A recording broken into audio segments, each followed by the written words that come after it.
हरे कृष्णा हरे कृष्णा हरे कृष्णा। तो सभी भक्तों का रामनगर के इस लेसुडी आश्रम में प्रति शनिवार यह सत्संग, इस भगवद गीता के कार्यक्रम में हार्दिक स्वागत है। जैसा कि हमने पहले सुना कि भगवद गीता इतना पवित्र ग्रंथ है कि जो कोई व्यक्ति नियमित रूप से इसका पाठ करता है वो सारे पापों से मुक्त हो जाता है। भगवद गीता की बहुत बहुत महिमा है। इसको अगर समझे, अगर शॉर्ट में, तो कोई व्यक्ति अगर इस भगवद गीता के पूरे 18 अध्यायों को पढ़ लेता है ना, तो पूरी दुनिया का, पूरे शास्त्रों का निचोड़ जो है उसका ज्ञान उसकी मुट्ठी में। हम बोलते हैं ना, कर लो दुनिया मुट्ठी में, यानी पूरे शास्त्रों का निचोड़ जो है, सार है, वो भगवद गीता में है। भगवद गीता में आपको ऐसी ऐसी जानकारी मिलेगी जो अन्य कई शास्त्र में कहीं भी उपलब्ध नहीं है। तो 18 अध्याय जो पढ़ता है उसको पूरी आध्यात्मिकता का संपूर्ण ज्ञान उसके पास आ जाता है। जो 9 अध्याय पढ़ता है उसे एक गाय दान करने का फल मिलता है। रोज की बात कर रहा हूं। जो प्रथम 3 अध्याय पढ़ता है उसको गंगा जल में स्नान करने का फल मिलता है। जो दूसरे 3 अध्याय पढ़ता है उसको सोम यज्ञ का फल प्राप्त होता है। जो सिर्फ 1 अध्याय रोज अध्ययन करता है उसको रुद्रलोक की प्राप्ति होती है। कोई 10, 5, 7, 8 श्लोक रोज पढ़ता है तो उसको 1 मनवंतर तक मनुष्य जन्म की ही प्राप्ति होती है। अर्थात करोड़ों जन्मों तक वो मनुष्य बनता है, पर उसे पशु योनि में या नरक में या दुखों को भुगतने के लिए जन्म नहीं लेना। मनुष्य जन्म में उसको भक्ति का चांस मिलता है। और कोई व्यक्ति आधा श्लोक पढ़ता है भगवद गीता का, सिर्फ आधा श्लोक या आधे से भी आधा श्लोक, तो उसको चंद्रलोक पर 10,000 साल तक भोग करने के लिए भेजा जाता है और उसके बाद उसका फिर से इस संसार में जन्म होता है। 10,000 साल तक चंद्रलोक पर सुख भोगता है। आज के वैज्ञानिक चंद्रलोक पर जाने की बहुत कोशिश कर रहे हैं पर नहीं पहुंच पाएंगे। जब तक एक शरीर छोड़ा नहीं जाएगा, दूसरे शरीर को प्राप्त नहीं किया जाएगा, तब तक अपने कर्म के आधार पर उच्च लोक नहीं प्राप्त होंगे। तो भगवद गीता का हम प्रथम अध्याय, प्रथम श्लोक आज शुरू करने जा रहे हैं। परंतु प्रथम अध्याय की क्या महिमा है, पहले इसको बहुत समझना जरूरी है। बहुत जरूरी है इसको समझना। तो वर्णन आता है पद्म पुराण में, महादेव और पार्वती बैठे हैं। पार्वती महादेव से पूछती है, प्रभु जो व्यक्ति रोज भगवद गीता का पहला अध्याय पढ़ता है, भगवद गीता के पहले अध्याय के श्लोक पढ़ता है, तो उसको क्या फल प्राप्त होता है? शिव जी बहुत प्रसन्न हो गए। वाह पार्वती, बहुत अच्छा प्रश्न है। और शिव जी ने इसका उत्तर देते हुए कहा कि पार्वती, मैं तुम्हें वो उत्तर दे रहा हूं जो चरण दबा की लक्ष्मी ने एक बार प्रश्न पूछा था विष्णु से, यानी स्वयं भगवान से, और भगवान ने इसका उत्तर दिया था। वो उत्तर मैं तुम्हें बता रहा हूं। अच्छा, पार्वती ने कहा, बोलिए प्रभु। तब शिवजी ने प्रारंभ किया। शिवजी ने कहा, पार्वती देखो, विष्णु बता रहे हैं लक्ष्मी को कि सुशर्मा नाम का एक ब्राह्मण था। नाम का ब्राह्मण था, परंतु सारे पाप कर्म वो करता था। व्यभिचार, मांसाहार, जुआ, नशा, लूटपाट, अनेक प्रकार के गलत कार्य पाप कर्म की प्रवृत्ति में था। नाम का ब्राह्मण था, पर कर्म उसके बहुत गंदे थे। और हुआ यूं, जिस प्रकार काल एक दिन सबको ले जाता है, उसकी मृत्यु हुई। मृत्यु के बाद यमराज के यमदूत उसको लेने के लिए आए। जो व्यक्ति पाप करता है उसे यमदूत ही लेने आते हैं और उसे तरह तरह के नरकों में डाला जाता है। सुखदेव गोस्वामी भागवत के 5वें स्कंद में 28 प्रकार के नरकों का वर्णन करते हैं। जो व्यक्ति मांस खाता है उसे कौन से नरक में, जो शराब पीता है उसको कौन से नरक में, जुआ खेलता है उसको कौन से नरक में, व्यभिचार करता है उसको कौन से नरक में डाला जाता है। ये नरकों का वर्णन भागवत में है। तो उस सुशर्मा नाम का ब्राह्मण जो था, उसको मृत्यु के समय यमराज के यमदूत लेने आए।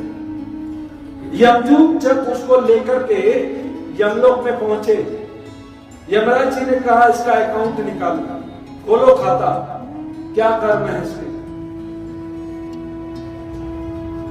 चित्रगुप्त ने कहा, चित्रगुप्त यानी समझते हैं, चित्रगुप्त उसका नाम है जो गुप्त रीत से चित्र निकालता है, फोटो कैमरा। और हम समझते हैं हम पाप कर रहे हैं, हमें कोई देखने वाला नहीं है, परंतु भगवान के 14 सीसीटीवी कैमरा इस संसार में लगे हुए हैं। ये यमराज जी बताते हैं कौन से 14 सीसीटीवी कैमरा हैं हमारे कर्मों के, जो हमारे साक्षी बनते हैं। सूर्य, चंद्र, चारों दिशाएं, नदियां, पर्वत, चित्रगुप्त, यमराज और ऐसे बहुत सारे 14 सीसीटीवी कैमरा का वर्णन किया गया है। दिन रात जो हमारे साक्षी वहां पर देते हैं। देखो तुम ये फोटो, तुम वहां थे ना, तुम झूठ बोल रहे हो, क्योंकि यहां तो कोई व्यक्ति कॉर्ट में चाय पानी देकर के कभी एक टाइम छूट सकता है, परंतु वहां की कोर्ट ऐसी है, वहां चाय पानी नहीं चलता। तो यमदूतों ने जब यमराज के पास पहुंचे और कहा कि ये सुशर्मा नाम का ब्राह्मण था, परंतु कर्म जो थे इसके बहुत गलत थे, पाप कर्म के सिवा इसने कुछ किया ही नहीं। यमराज ने कहा डाल दो इसको नरकों में, भुगता उसको यातनाएं। बहुत सारे नरकों में उसने हजारों सालों तक दुखों को भोगा। दुखों को भोगने के बाद उस ब्राह्मण को जब दुख भोग करके आया, नरकों को भोग करके, जेल को भोग करके आया, तब यमराज ने यह आदेश दिया इसको सजाए बैल की योनि में डाला जाए। अब वो बैल की योनि को प्राप्त हुआ।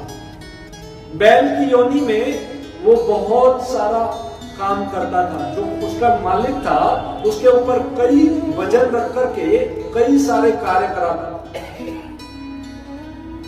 वजन उठा उठाकर ढो कर लगभग 10 साल से ज्यादा हो गए। वो इतना कमजोर, इतना बूढ़ा हो गया कि मरने वाला था, और उसका सेठ धन कमाने के लिए उसके ऊपर और बोझा बढ़ा रहा।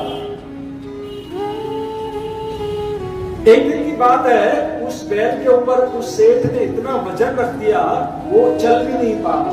बाजार में चलते चलते वो बैल गिर गया और गिरकर बस प्राण छोड़ने वाला था, परंतु तड़प रहा था।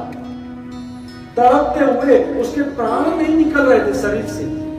अब बाजार में जैसे लोग घूमते हैं, देखते हैं, अरे अरे ये बैल रास्ते में पड़ा है, तड़प रहा है बेचारा, मृत्यु भी नहीं हो रही उसकी। तो सब लोग वहां पर इकट्ठे हुए और सबने कहा मैं अपने पुण्य कर्म का फल इस बैल को अर्पण करता हूं। अगर मैंने जीवन में कोई अच्छा कर्म किया है तो हे प्रभु इसकी जल्दी प्राण निकाल दो, उसको शांति मिल जाए। पर ऐसा हो नहीं रहा था। अचानक घूमते घूमते वहां पर एक वेश्या पहुंची और वेश्या ने कहा, लोगों को देखा कि सब लोग अपना पुण्य कर्म अर्पण कर रहे हैं। वेश्या ने कहा, मैंने तो कोई अच्छा कर्म किया ही नहीं है, फिर भी मैं बोल देती हूँ कि हे प्रभु, मैंने अगर जीवन में कोई अच्छा कर्म किया है तो उसका फल मैं इस बैल को अर्पण करती हूँ। तुरंत उस बैल की मुक्ति हुई, उसकी मृत्यु हुई। मृत्यु के बाद वो बैल वापस यमलोक में पहुंचा।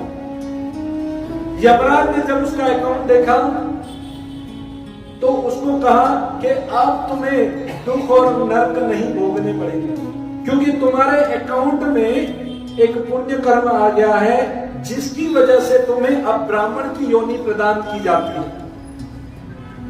खुश हो गया और मनुष्य जन्म तो लिया। मनुष्य जन्म में समाज की नाक होता है ब्राह्मण की योनि को प्राप्त हुआ। और ब्राह्मण की योनि जब प्राप्त हुई, ब्राह्मण की योनि में ये याद रहना, पिछले जन्म की बात, ये असंभव है, हमको तो याद नहीं आती, पर भगवान की कृपा से उस ब्राह्मण को ये याद रहा कि मैं पिछले जन्म में बैल था। और बैल किसी वैश्या ने पुण्य कर्म का फल अर्पण किया, जिसकी वजह से मैं ब्राह्मण बना। यमराज ने बताया था। अब वो वैश्या को ढूंढने लगा। अब ये भी असंभव है कि वैश्या मिल ही जाए, परंतु कृष्ण की कृपा से, भगवान की कृपा से ढूंढते ढूंढते उसने उस वैश्या को खोज डाला और वैश्या को कहा कि मैं वही बैल हूं जिसको तूने मुझे पुण्य अर्पण किए हैं और जिसकी वजह से मैं आज ब्राह्मण बना हूं। मैं जानना चाहता हूं, ये मेरी जिज्ञासा है कि कौन से पुण्य का फल तूने मुझे अर्पण किया, जिसकी वजह से मैं बैल योनि छोड़ करके मुक्त हुआ और ब्राह्मण बना। वैश्या ने कहा, देखो, मैं नहीं जानती हूं मैंने जीवन में कोई पुण्य कर्म किया हो, मैं वैश्या हूं। हाँ, परंतु मेरे घर एक तोता है और वो तोता संस्कृत में कुछ श्लोक बोलता है और वो श्लोक सिर्फ मैं सुनती हूं, जानती नहीं क्या बोल रहा है। और उस सुनने का फल, अनजाने में, जो मुझे पता भी नहीं है वो क्या बोल रहा है, उसका फल मैंने तुम्हें अर्पण किया था। अच्छा, ब्राह्मण की जिज्ञासा और बढ़ गई। मुझे वो तोता देखना है, क्या बोलता है। अब वैश्या उसको ले गई उस तोते के पास घर में, और वैश्या को, तोते को जब ब्राह्मण ने पूछा कि तुम कौन हो और कौन से श्लोक बोल रहे हो संस्कृत में, तब तोते ने अपनी जीवन कथा बताना शुरू की कि मैं जंगल में अपने माँ बाप तोता और तोती के साथ रहता था। अभी छोटा ही था मैं, जंगल में खराब हवामान के कारण, तूफान आने के कारण मेरे माँ बाप तोता और तोती वृक्ष से गिरकर मर गए। मैं भी छोटा था, मैं भी गिर गया, मूर्छित अवस्था में था, मरने वाला था। अचानक ब्राह्मणों की एक टोली वहां से जा रही थी। ब्राह्मणों ने मुझे देखा और उठा लिया। बस फिर क्या था, ब्राह्मण अपने घर ले गए और एक पिंजरे में रख दिया। पिंजरे में मैं रहने लगा ब्राह्मण के घर। ब्राह्मण के जो घर गुरुकुल था और वहां पर बच्चे कुछ सीखने आते थे और वो संस्कृत में कुछ श्लोक बोल रहे थे और वो श्लोक मैं बोल रहा था, सुन रहा था। रोज वो श्लोक गाते थे, मैं सुनता था। और अचानक क्या हुआ कि उस ब्राह्मण के घर एक दिन चोर आ गए, जो कि ब्राह्मण के घर कुछ था नहीं, इसलिए उन्होंने उस पिंजरे को उठा दिया और तोता लेकर के चले गए। तोता लेकर के उस वेश्या को बेच दिया या गिफ्ट दिया। अब तोते को उस वैश्या के घर में कोई काम था नहीं, उसने जो सुना था वो संस्कृत में वो बालक श्लोक बोलते थे, वो श्लोक रोज गाने लगे। अब उसने पूछा ब्राह्मण ने, कौन से श्लोक हैं बता। तब वो बोलने लगे, धृतराष्ट्र उवाच धर्म क्षेत्रे कुरुक्षेत्रे समवेतायुयुत्सव मामका पांडवाश्चैव किम कुर्वत संजय। संजय उवाच दृष्ट्वा तु पांडवानीकं व्यूढं दुर्योधनस्तदा आचार्य उपसंगम्य राजा वचनाब्रवीतं पश्यतां पाण्डुपुत्राणाम् आचार्यमातीं च व्यूढं द्रौपदपुत्रेण तवशिष्येण द्रिपता अत्र चूडामयी श्वासा भीम अर्जुन समायुधि युयुधान विराटस्य दुष्पदश्च महारथा दुष्टकेतु चेकितां। बहुत सारे श्लोक हैं, मैं आपका ज्यादा समय नहीं लूंगा। 46 श्लोक हैं पहले अध्याय में। प्रथम अध्याय का पाठ वो तोता रोज करता था। उस तोते को अनजाने में उसने सुना था ब्राह्मणों के बच्चों के मुख से, और उसका फल वो गा रहा था, उसका फल अनजाने में उस वैश्या को दिया गया। यानी वो गा रहा था, वैश्या सिर्फ सुनती थी। हम भी जैसे सुबह उठे ना, मोबाइल पे सिर्फ चला देना और बाथरूम नहाना जाना, वो एक अध्याय पूरा हो जाएगा 10 मिनट में। सिर्फ सुनने मात्र से, उसका फल अर्पण करने से, वो वैश्या ने उस बैल को फल अर्पण किया तो वो ब्राह्मण बन गया, वो बैल ब्राह्मण बन गया। तो जो प्रेम से रोज भगवत गीता को पढ़ता है, सुनता है, समझने का प्रयास करता है और कृष्ण की प्रेम से भक्ति करता है, तो उसका क्या। ये कौन बोल रहा है? विष्णु बोल रहे हैं। किसको? लक्ष्मी को। और शिव जी किसको? पार्वती को। कि हे पार्वती, जो व्यक्ति प्रथम अध्याय का पाठ सुनता है, पढ़ता है, किसी को अर्पण करता है, तो निश्चित रूप से उसको उसकी सद्गति होती है, उसको मोक्ष मिलता है। तो हम भी आज भगवद गीता का प्रथम अध्याय और पहला श्लोक शुरू करने जाते हैं। तो इसको आप अगर आप गीता लाए हो तो अपने हाथ में उठा लो। मैं श्लोक पढ़ता हूं पहले और फिर हम अनुवाद और तात्पर्य प्रभुपाद जी के द्वारा दिया गया है और उसके आधार पर हम इस श्लोक को समझने का प्रयास करेंगे। ठीक है? पहले हम श्लोक का उच्चारण करेंगे और हो सकता है, देखिए, जो भक्त यहाँ पर आ रहे हैं उन लोगों का होमवर्क सिर्फ इतना ही रहेगा कि जो श्लोक आज हमने गाया पूरा वीक अगले शनिवार तक उस श्लोक को याद करना है। इतना ही होमवर्क रहेगा। और वो श्लोक अगर याद आपको आ गया तो वो श्लोक आप रात को सोते समय रोज बोलिए। फिर दूसरा श्लोक याद आ गया तो रोज 2 श्लोक बोलना है आपको सोते समय।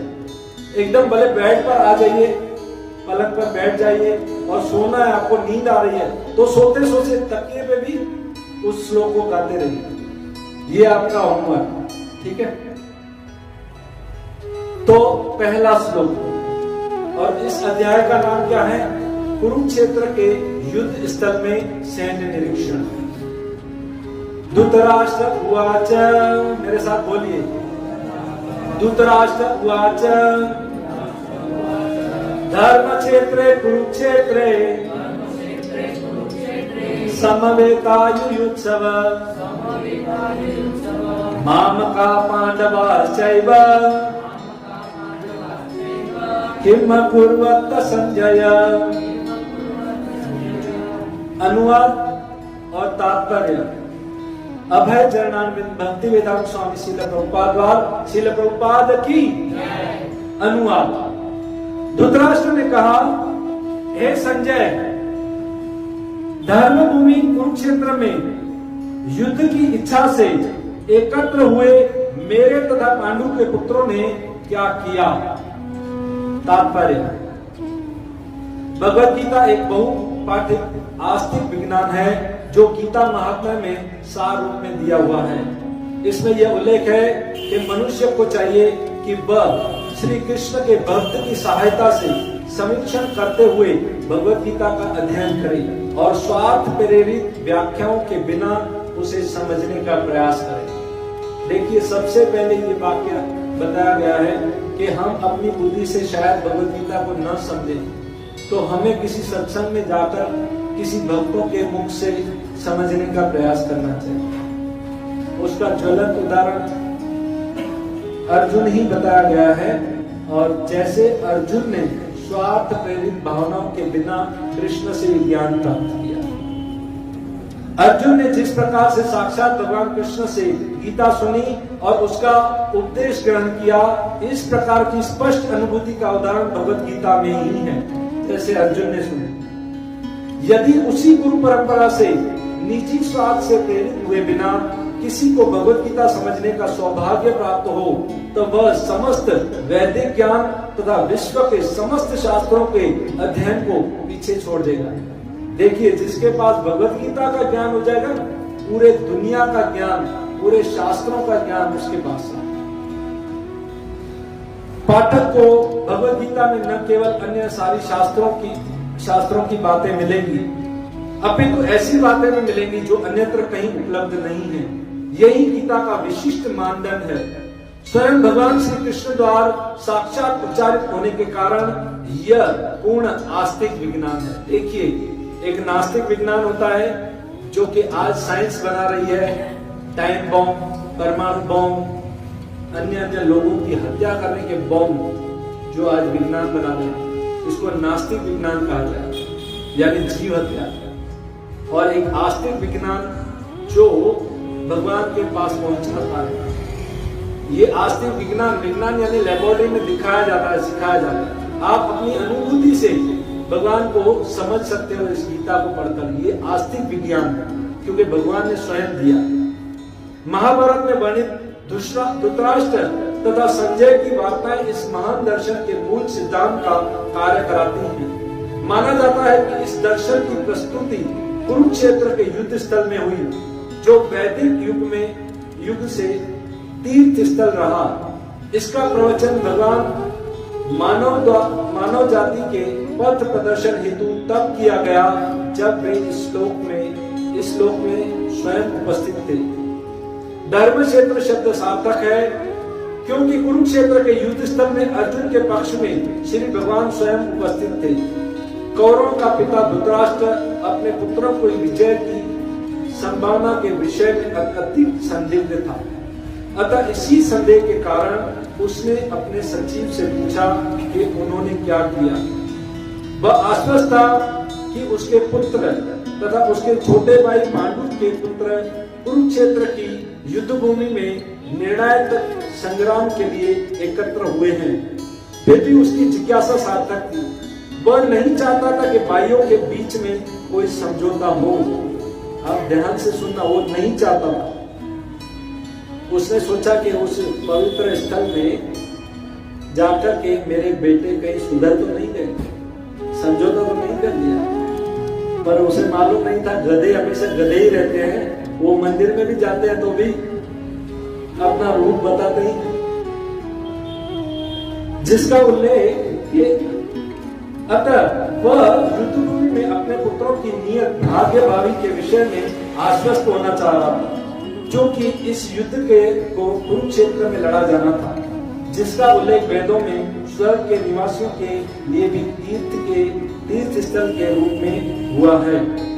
अतः धृतराष्ट्र अत्यंत भयभीत था कि इस पवित्र स्थल का युद्ध के परिणाम पर न जाने कैसा प्रभाव पड़े। उसे भलीभांति ज्ञात था इसका प्रभाव अर्जुन तथा पांडु के अन्य पुत्रों पर अत्यंत अनुकूल पड़ेगा, क्योंकि स्वभाव से वे सभी पुण्यात्मा थे। संजय श्री व्यास का शिष्य था, अतः उनकी कृपा से संजय धृतराष्ट्र के कक्ष में बैठे बैठे कुरुक्षेत्र के युद्ध स्थल का दर्शन कर सकता था। इसलिए धृतराष्ट्र ने उससे युद्ध स्थल के विषय में पूछा। पांडव तथा धृतराष्ट्र के पुत्र दोनों ही एक वंश से संबंधित हैं, किंतु यहाँ पर धृतराष्ट्र में वाक्य से उनके मनोभाव प्रकट होते हैं। उसने जानबूझकर अपने पुत्रों को गुरु कहा और पांडु के पुत्रों को वंश के उत्तराधिकार से विलग कर दिया। इस तरह पांडु के पुत्रों अर्थात अपने भतीजों के साथ धृतराष्ट्र की विशिष्ट मन स्थिति समझी जा सकती है।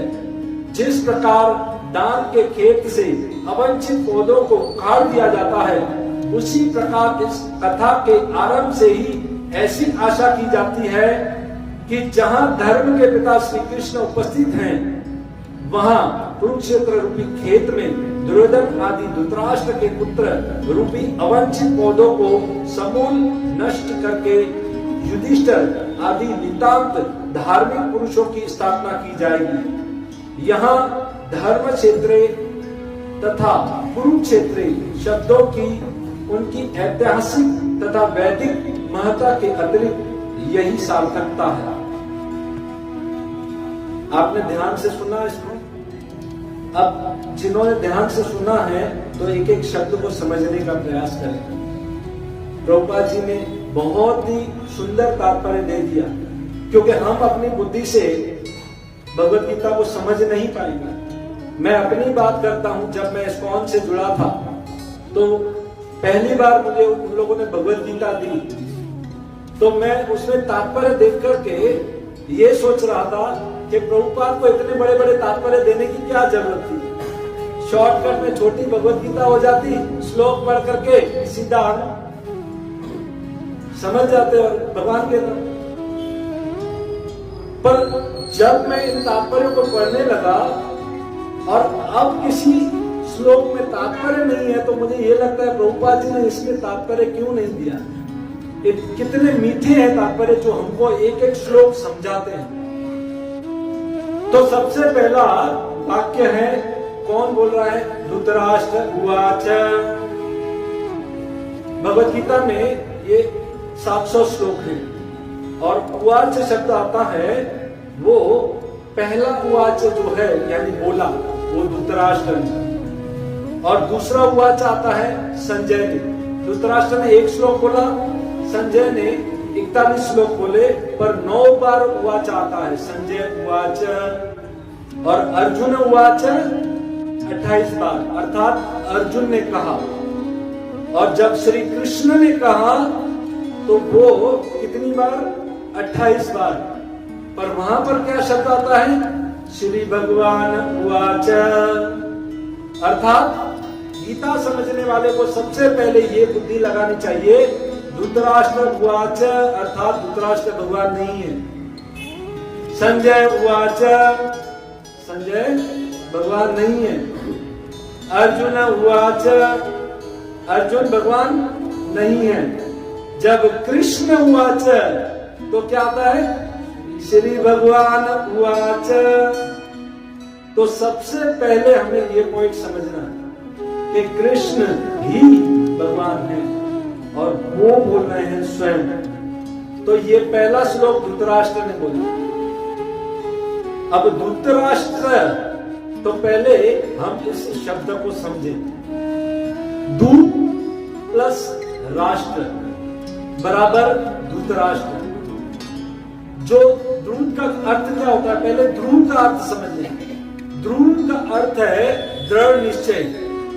जैसे ध्रुव महाराज थे, भगवान को प्राप्त करने के लिए दृढ़ निश्चय थे, 6 महीने में उन्होंने भगवान को प्राप्त कर लिया। ध्रुव का अर्थ होता है दृढ़ निश्चय। पर ध्रुव का अर्थ क्या हो गया? जुआ, कपट, चीटिंग। दूत फिर राष्ट्र, जिसने कपट से, चीटिंग से राष्ट्र को, राज्य को पकड़ रखा है, उसका नाम है धृतराष्ट्र। अब आपके मन में प्रश्न आएगा, अगर धृतराष्ट्र इतना राज्य में आसक्त था और आप धृतराष्ट्र के काम सुनेंगे ना, तो आप बोलेंगे ये तो डॉन है। और इतना पवित्र ग्रंथ भगवत गीता, उसमें सबसे पहले डॉन का नाम। कोई बोलेगा डॉन उवाच। धृतराष्ट्र वास्तव में अपने राज्य में, अपने धन संपत्ति में, अपने पुत्रों में गाढ़ आसक्ति थी। बचपन से ही जब पहले उनका जन्म हुआ, क्योंकि वो पांडु से बड़े थे, इसलिए राज्य का उत्तराधिकार धृतराष्ट्र को मिलना चाहिए, परंतु क्योंकि वो अंधे थे और अंधा कभी राजा नहीं बन सकता, विदुर नीति के चलते पांडव को राजा बनाया गया। इसलिए धृतराष्ट्र के मन में जेलसी उत्पन्न होने लगी कि मुझे राज्य नहीं मिला। पांडु को यह पता चला कि मेरे भाई की इच्छा है कि राज्य मुझे मिले। पांडु ने धृतराष्ट्र को कहा, तुम राज्य संभालो, मैं आसपास युद्ध करके और धन इकट्ठा या राज्य को अपने विस्तार में बढ़ाऊंगा। और बाहर ही रहते थे पांडु। तो एक बार उसको ये राज्य मिल गया, खुश हो गया। और जब पांडु को जंगल में, हरे कृष्ण दादा केशवमल का स्वागत है, क्योंकि उन्हीं के आशीर्वाद से हम आज यहाँ पर भगवत गीता सुन रहे हैं और समझने का प्रयास कर रहे हैं। तो उनके लिए एक बार हरि बोल हो जाए। हरि बोल, हरि बोल, हरि बोल। तो पांडु राज्य धृतराष्ट्र को देख करके चले जाते थे। इस बार एक बार राज्य उसको धृतराष्ट्र को मिल गया, परंतु उसको डर रहता था कि कहीं राज्य मेरे हाथ से न चला जाए। तो हुआ यूं कि पांडु को जब जंगल में शिकार खेलने के लिए जाते थे, तो अचानक उसने एक हिरण और हिरनी को भोग करते देखा और पांडु ने बाण चला दिया, तो वो दोनों मर गए। मरते हुए, क्योंकि वो एक ब्राह्मण और ब्राह्मणी थे, उन्होंने शाप दिया कि हम ब्राह्मण और ब्राह्मणी थे, हम शर्म के मारे हिरण और हिरनी के रूप में भोग कर रहे थे, और क्योंकि तुमने हमें भोग करते हुए मारा है, हम तुम्हें शाप देते हैं। वो किंदिब ऋषि था, शाप देते हैं कि जिस प्रकार मैं भोग करते मर रहा था, तू भी जब अपनी पत्नी के साथ भोग करेगा ना, तेरी मृत्यु हो जाएगी। पांडु अब संसार छोड़ करके कुंती और माधवी के साथ वन में चला गया। धृतराष्ट्र को राज्य दे दिया। अब वो अपनी पत्नी के साथ भोग करेगा तो उसको संतान उत्पन्न हो जाएगी। तो धृतराष्ट्र को आश्वासन मिल गया कि अब तो राज्य मेरा ही है, क्योंकि मेरे पुत्र होंगे और वो राज्य को संभालेंगे। खुश था, परंतु हुआ क्या, पांडवों को देवताओं की कृपा से कुंती महारानी को 5 पुत्र मिले। छठा भी था कर्ण, परंतु 5 पुत्र मिल गए। और 5 पुत्र में सबसे बड़ा युधिष्ठिर था। वहां दुर्योधन का जन्म बाद में हुआ और पहले ही पांडवों ने अपना राज्य का उत्तराधिकार धृतराष्ट्र को दिया था। पर फिर जब पांडवों का जन्म हुआ तो कहा, मेरे बेटे तुम्हारे पास अमानत है, जब ये बड़े होंगे तो राज्य इनको देना है। और राज्य में गाढ़ आसक्ति, पुत्रों में आसक्ति, ये राज्य मुझे मिले, इसको भोगने की वजह से उसने दुर्योधन के साथ पांडवों को मारने के अनेक प्रयास किए। बचपन में जैसे जहर देना, विष देना, बार बार उनको मारने का प्रयास, लाक्षागृह में आग, द्रौपदी वस्त्राहरण, 12 वर्ष के लिए वनवास, 1 वर्ष के लिए अज्ञातवास, कई प्रकार से पांडवों को मारने का प्रयास किया गया ताकि ये राज्य मुझे प्राप्त हो। 2 बार मिलते मिलते राज्य उसको, धृतराष्ट्र को ऐसा लग रहा था कि अब मेरा हो जाएगा, पर उसकी ये आशा पूरी नहीं, क्योंकि पांडवों का भी जन्म हो गया, पांडव बड़े होने लगे और फिर भी उनको मार करके राज्य को हासिल करना चाहते। राज्य में गाढ़ आसक्ति थी और अपनी राज्य की और गाढ़ आसक्ति जो धन में पुत्रों में थी, उसने अपने 100 पुत्रों को दांव पर लगा दिया। चाहे मेरे 100 पुत्र मर जाए, मन की उसकी बात ऐसी होगी, पर राज्य मुझे मिलना चाहिए। क्योंकि व्यासदेव ने ये शुरू होने वाला था ना युद्ध, व्यासदेव ने पहले ही आकर के धृतराष्ट्र को कहा कि अब युद्ध होने वाला है। सब मरने वाले हैं, क्या देखना चाहते हो? डर गया धृतराष्ट्र, नहीं नहीं, मैं देखना नहीं चाहता हूं। ये समझ भी क्या मेरे पुत्र मरने वाले हैं। जानता था, फिर भी राज्य में गाढ़ आसक्ति थी कि मुझे राज्य मिले। मैं देख नहीं सकता। व्यासदेव ने कहा, मैं तुम्हें दिव्य दृष्टि देता हूं, तुम उस युद्ध को डायरेक्ट लाइव देखोगे, जैसे लाइव मैच देखते हैं टीवी पर। मैं तुम्हें आशीर्वाद देता हूं, बोलो देखना चाहते हो? धृतराष्ट्र डर गया, मैं अपने पुत्रों की मृत्यु कैसे देखूं? और 100 पुत्र थे, कभी देखा ही नहीं था, मारेगा भी तो कौन किसको मार रहा है पता तो है नहीं युद्ध में। इसलिए कहा, तुम ऐसा करो, मेरा जो सेक्रेटरी है ना संजय, उसको आप दिव्य दृष्टि दो, और वो जो लाइव देखेगा वो मुझे बताएगा, और वो देख करके मुझे बताएगा, मैं सुनूंगा। यानी धृतराष्ट्र का नाम इस भगवत गीता में क्यों आया? क्या गुण था उसके पास? सुनना चाहता था, श्रवण के लिए उत्सुक था। हम भी ज्ञान के मामले में अंधे हैं, कुछ पता नहीं कि हमारे जीवन का लक्ष्य क्या है। हम अपने नेत्रों से कृष्ण को देख नहीं सकते, पर जीवन में हम भी धृतराष्ट्र की तरह अगर श्रवण करने की जिज्ञासा हो ना, सुनना चाहे ना, तो हम भी हमारा जीवन सफल कर सकते हैं। पर देखिए, धृतराष्ट्र की आसक्ति थी। गीता अर्जुन ने भी सुनी, और गीता धृतराष्ट्र ने भी सुनी। 45 मिनट में अर्जुन ने कृष्ण के प्रति अपना समर्पण कर दिया। अंतिम श्लोक में, करिष्यते वचनम अहं, तुम कृष्ण जो बोलोगे, किसको उड़ाना है उड़ा दो। पहले आसक्ति थी उसकी संबंधियों में, आसक्ति यानी कि करुणा थी, दया। उसके अंदर आसक्ति नहीं, करुणा थी कि मैं अपने गुरु भाइयों संबंधियों का वध कर कैसे करूं, ये करुणा थी। और कृष्ण ने समझाया, ये कर्म तुझे मेरे लिए करना है, मेरी प्रसन्नता के लिए। जो कर्म कृष्ण के लिए किया जाता है वो कर्म नहीं, कर्म योग बनता है। योग यानी जुड़ना, भगवान से जुड़ना। 45 मिनट में अर्जुन का जीवन बदल गया गीता सुनकर के, और कहा कि करिष्यते वचनम त्वं कृष्ण, जो बोलोगे वो करूंगा। 45 साल हो जाते हैं ना, हम गीता पढ़ते हैं, हमारे जीवन में परिवर्तन नहीं होता है। इसलिए हम भी अंधे ही है ना, हम भी छोटे से धृतराष्ट्र है ना। क्यों? धृतराष्ट्र को आसक्ति थी। गीता सुनने के बाद भी रोज अपने पुत्र मर रहे थे। महाराज, संजय ने बोला, आज आके 5 गए, आगे क्या हुआ संजय? महाराज आज 20 गए, आगे क्या हुआ संजय?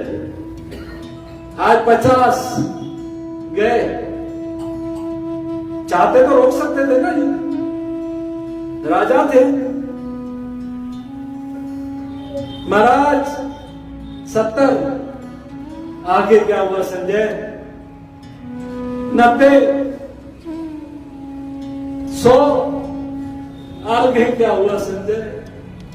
राज्य में इतनी गाढ़ आसक्ति थी, अपने 100 पुत्रों को दाव पर लगा दिया, पर राज्य को नहीं छोड़ा।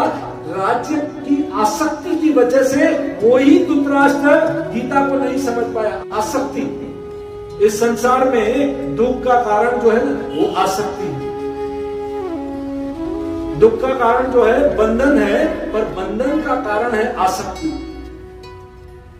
जब तक हमारे अंदर आसक्ति होगी ना, ये बंधन हमारा छूटेगा नहीं, हमारे दुख कभी दूर नहीं होंगे। ये धृतराष्ट्र की आसक्ति है। तो धृतराष्ट्र की गाढ़ आसक्ति ने उस राज्य को पकड़ रखा। कई तरह से उसको समझाया गया। विदुर जब आए हस्तिनापुर में, धृतराष्ट्र को समझाया। क्या उदाहरण दिया? देखो धृतराष्ट्र, सुनो, जब एक राज्य होता है, एक राज्य का एक नगर अगर खराब हो जाए ना, तो उस नगर को खत्म कर देना चाहिए। समझो कि एक नगर में प्लेग आ गया और वो पूरे देश में फैला देगा, तो उस नगर को बंद करके उस नगर को बम से उड़ा देना चाहिए। अरे ये तो पूरा देश खत्म हो जाएगा। एक नगर खत्म हो तो वो अच्छा। अगर एक गांव में एक घर खतरनाक हो ना, भयानक हो, तो उस घर को उड़ा देना चाहिए। ये विदुर समझा रहा था धृतराष्ट्र को।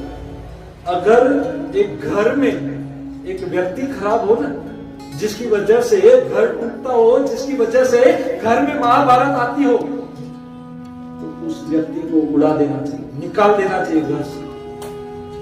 एक शरीर में एक शरीर का एक अंग हो ना, वो खराब हो ना, तो उस शरीर के अंग को काट देना चाहिए। दुर्योधन, तुम्हारे घर में कैंसर है और इस कैंसर को जब तक नहीं निकालोगे, तुम्हारे घर में महाभारत होगा। मैं और मेरा धृतराष्ट्र का पहला ही प्रश्न है। धृतराष्ट्र उवाचा धर्म क्षेत्रे कुरुक्षेत्रे माम का पांडवाश्च। मेरे अपने पुत्रों को मेरे कहा, अपने भाई के पुत्र भतीजों को माम का पांडवाश्च कुरुवंश से अलग कर दिया। मेरे तथा पांडु के पुत्रों ने क्या किया? दो फाड़ फाड़ दी। कुरुवंश, अपने वंश को कुरुवंश कह दिया। और धृतराष्ट्र की ये गाढ़ आसक्ति कहीं न कहीं छोटी हमारे अंदर भी है। हम भी किसी तरह से कहीं न कहीं फंसे हुए हैं, आसक्त हैं। और जब तक हम आसक्त रहेंगे ना, हमारी आसक्ति की वजह से हम इस भगवत गीता को, इस शास्त्र को, इस ज्ञान को, इस साधन को हम समझ नहीं पाएंगे। हमें अर्जुन की तरह बनना है। जैसे अर्जुन ने नम्रता से कृष्ण के चरणों में जाकर के कहा कि अब दोस्ती खत्म, अब मैं आपका शिष्य हूं, आप मेरे गुरु हैं, आप मुझे ज्ञान दीजिए। ऐसे हमें किसी साधु संत के पास जाकर के इस भगवत गीता को, भागवतम को, शास्त्रों को सुनना और समझना चाहिए। तभी हमारा भगवान से प्रेम हो सकता है। सुने बिना हम ये आंखों से हम कृष्ण को देखते हैं, पर वास्तव में भगवान का दर्शन हम कानों से ही कर सकते हैं। जब तक कृष्ण की कथा सुनेंगे नहीं, हमारा कृष्ण से प्रेम होने वाला नहीं। तो धृतराष्ट्र ये सुन रहा था गीता को, परंतु गाढ़ आसक्ति की वजह से वो समझ नहीं पाया। कृष्ण और अर्जुन का संवाद, ये संजय पहला श्लोक बोलकर की अपना मत दे रहे हैं। पहले गीता के अंत में बता दिया, एक अंतिम श्लोक है, यत्र योगेश्वरो कृष्ण यत्र पार्थ धनुर्धर। जहां पर श्री कृष्ण है, धर्म के विधाता, जहां पर धनुर्धारी अर्जुन है, वहीं पर विजय है, वहीं पर लक्ष्मी है, वहीं पर सब कुछ है।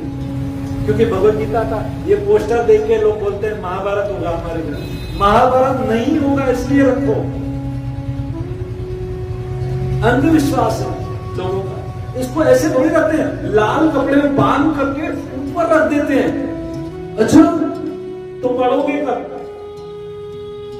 ये गारंटी कार्ड है, फिर निकाल दे, वो मर गया ना, मरने के बाद निकालते हैं इसका गारंटी कार्ड। अरे गारंटी पूरी हो गई।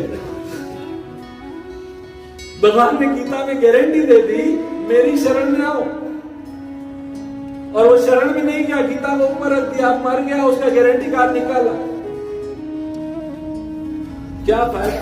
हम गीता को लाएं अपने घर में, रोज उसको पढ़ना चाहिए।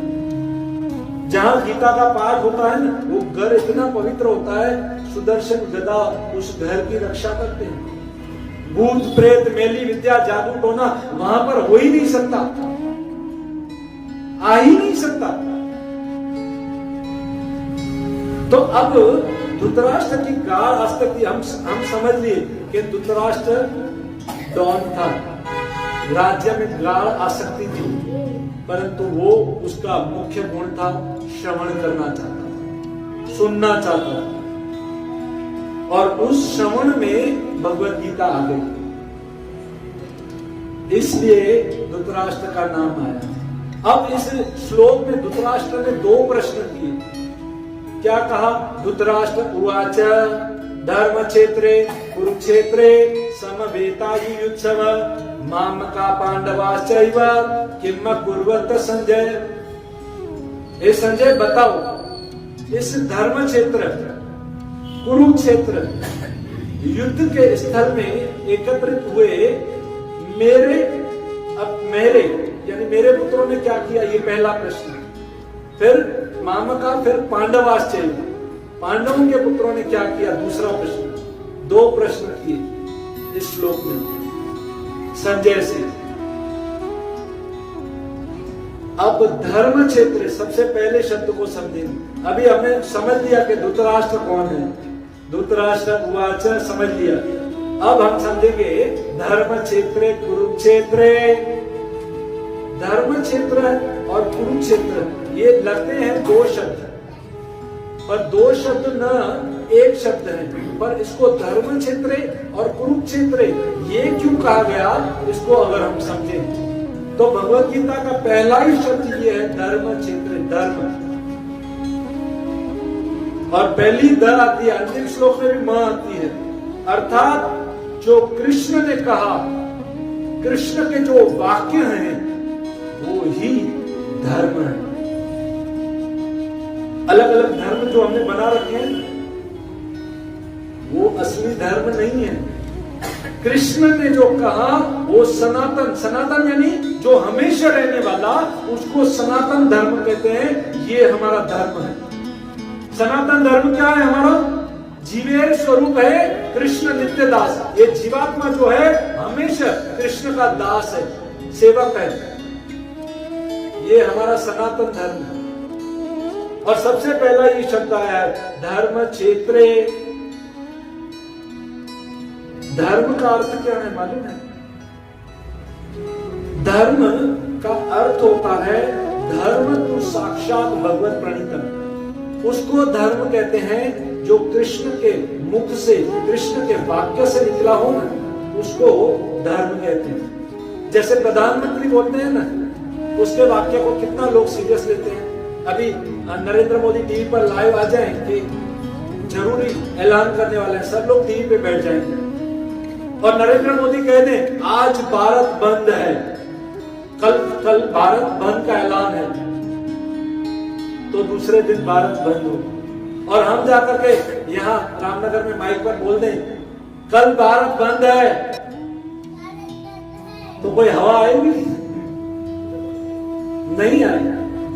तो भगवान ने कहा जो वो समझना है, वो भगवान ने कहा वो ही धर्म है। धर्म तू साक्षात भगवत प्रणीतम। अब युधिष्ठिर महाराज धर्मराज थे, सत्य बोलते थे, सत्य के सिवा कुछ भी नहीं बोलते थे, उसी को धर्म समझते थे। पर एक बार कृष्ण ने कहा तुम झूठ बोलो।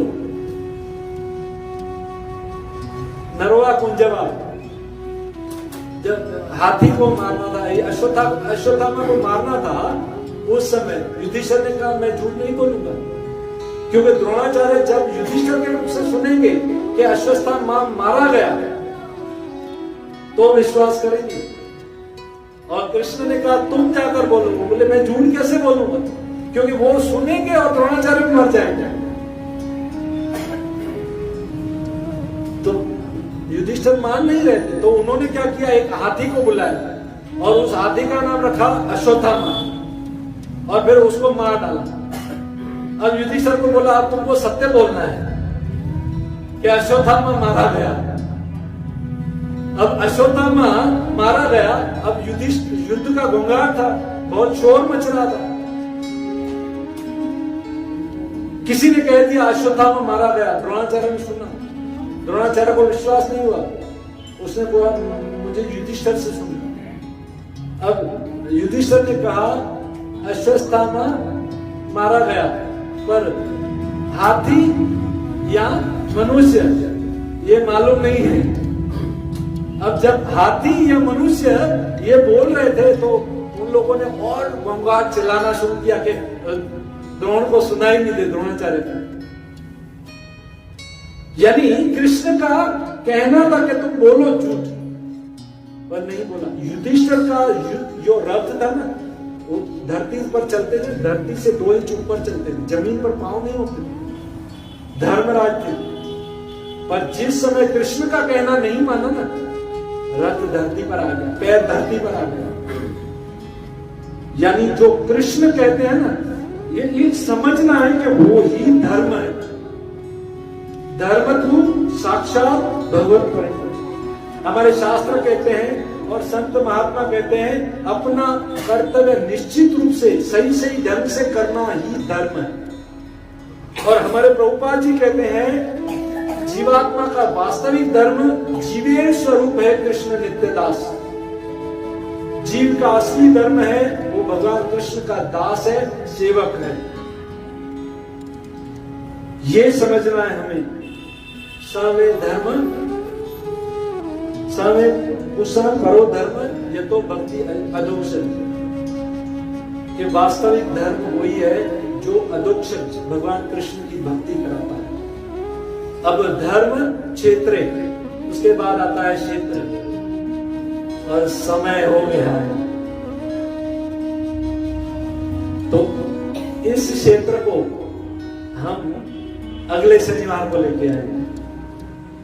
और फिर ये श्लोक में थोड़ा समय जाएगा, फिर कभी 2 श्लोक साथ में भी लेना पड़ेगा तो हम लेंगे, क्योंकि पहले भूमिका को अगर समझ लेंगे तो हम गीता को अच्छी तरह समझ पाएंगे। इसलिए आज मैं अपनी वाणी को यही विराम देता हूं, क्योंकि समय हो चुका है।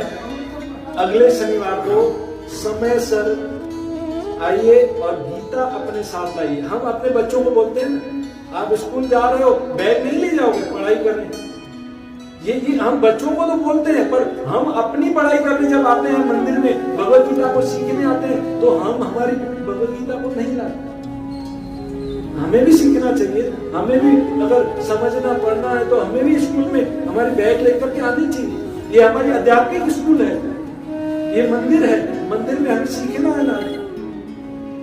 तो सभी अगली बार आए, समय से आए और अपने साथ अपने स्कूल बैग भगवत गीता जरूर लाए। बहुत बहुत धन्यवाद। हरे कृष्ण। श्रील प्रभुपाद की, ग्रंथराज श्रीमद् भगवत गीता की।